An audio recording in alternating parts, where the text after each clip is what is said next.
बिस्मिल्लाहिर्रहमानिर्रहीम। उम्मीद है काश्तकार भाइयों आप खैरियत से होंगे। गंदम की फसल जब 110 से 115 दिनों की होती है तो उस वक्त उसको मिल्किंग स्टेज कहते हैं। उसके अंदर दूध बन रहा होता है। उस वक्त दाना जो है वो बिल्कुल बढ़ोतरी के अमल में होता है।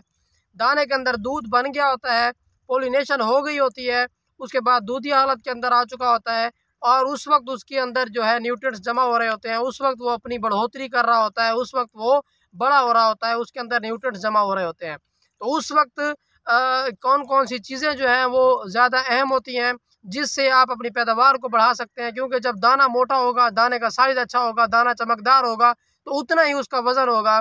जब दाने का साइज़ कम होगा, छोटा होगा, पिचका हुआ होगा, उसके अंदर हवा निकली हुई होगी तो उस वक्त वो दाना जो है वो सही तरह से वज़न नहीं दे पाएगा।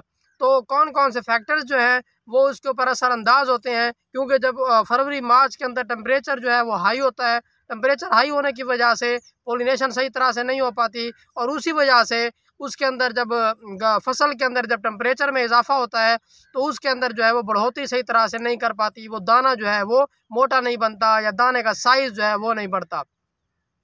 तो उसके लिए कौन कौन से अवामिल जो हैं वो बहुत बेहतरीन होते हैं, इसके लिए आज हम बात कर रहे होंगे इसके हवाले से। तो अगर आपने हमारे चैनल को सब्सक्राइब नहीं किया तो हमारे चैनल को सब्सक्राइब कर दें और बेल के बटन को दबा दें ताकि फसलों के मुतालिक तमाम वीडियोज़ आप तक बर वक्त पहुँच सकें। काश्तकार भाइयों, गंदम की फसल जिसके अंदर मैं मौजूद हूँ इस वक्त ये तकरीबन 105 दिनों का खेत है या 110 दिनों का तकरीबन खेत है। तो इसके अंदर जो है वो पोलिनेशन का अमल जो है वो हो चुका है और बूर जो है आधा झड़ गया है और आधा बूर जो है इसके ऊपर मौजूद है। तो मतलब पोलिनेशन का अमल हो गया है। तो जब पोलिनेशन का अमल हो जाता है तो उस वक्त जो है वो दाना जो है वो मिल्किंग स्टेज के अंदर आ जाता है, यानी कि उसके अंदर दूध बन रहा होता है। तो दूधी हालत के अंदर जब दाना आता है तो उसका मतलब ये होता है कि वो उस दाने ने अपना साइज़ बढ़ाना है। उस दाने ने अपना साइज़ कैसे बढ़ाना है, यानी कि जितनी भी आप खादें डाल चुके हैं उसके अंदर, जितना आप पानी लगा चुके हैं उस पानी से वो पौधा बड़ा हुआ, उससे पत्ते बने, उससे सिटा बना, उससे उसके अंदर घुंडियाँ बनी और उसी सारी खुराक ने जो आपने पहले अब तक डाली हुई है वो पानी है या जितनी भी खादें हैं, आपकी फास्फोरसी खादें हैं या आपकी नाइट्रोजनिक खादें हैं या आपकी कैल्शियम वाली खादें हैं, वो तमाम खादें जो हैं वो उस सिट्टे के अंदर ट्रांसफ़र होनी है फ्लैग लीफ के ज़रिए से। तो ये सारी खादें जो है वो कैसे शिफ्ट होगी और जब शिफ्ट होंगी तो ये पूरी शिफ्ट कैसे होगी, मतलब पूरी खुराक सिट्टे तक कैसे पहुंचेगी, दाने में इजाफा कैसे, पूरी खुराक सिट्टे तक कैसे पहुंचेगी, दाने में इजाफा कैसे होगा, उसके लिए कुछ अहम बातें हैं।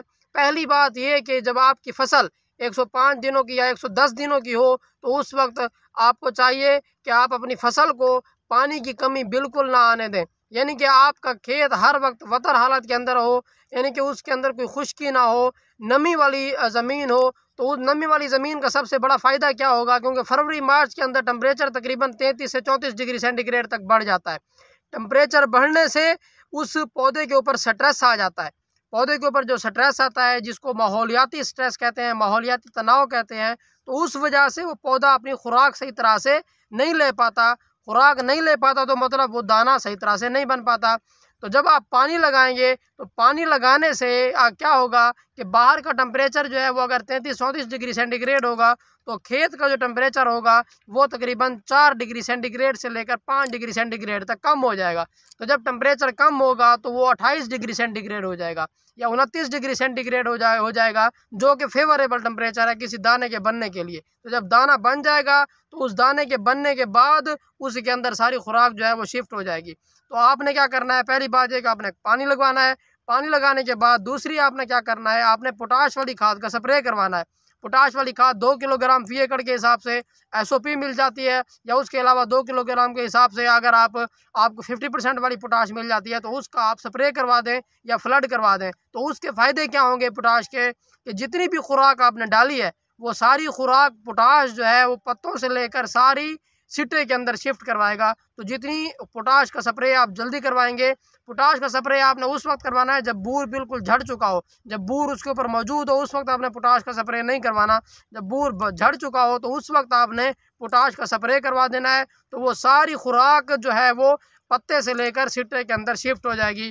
तो उससे आपके दाने की मोटाई में इजाफा होगा, दाना चमकदार होगा, दाने के साइज़ में इजाफा होगा। जब दाने के साइज़ में इजाफा होगा तो उस वक्त आपकी औसत पैदावार जो है वो बढ़ जाएगी। उम्मीद है आपको वीडियो समझ आ गई कि अपना ख्याल रखिएगा। अल्लाह हाफिज़।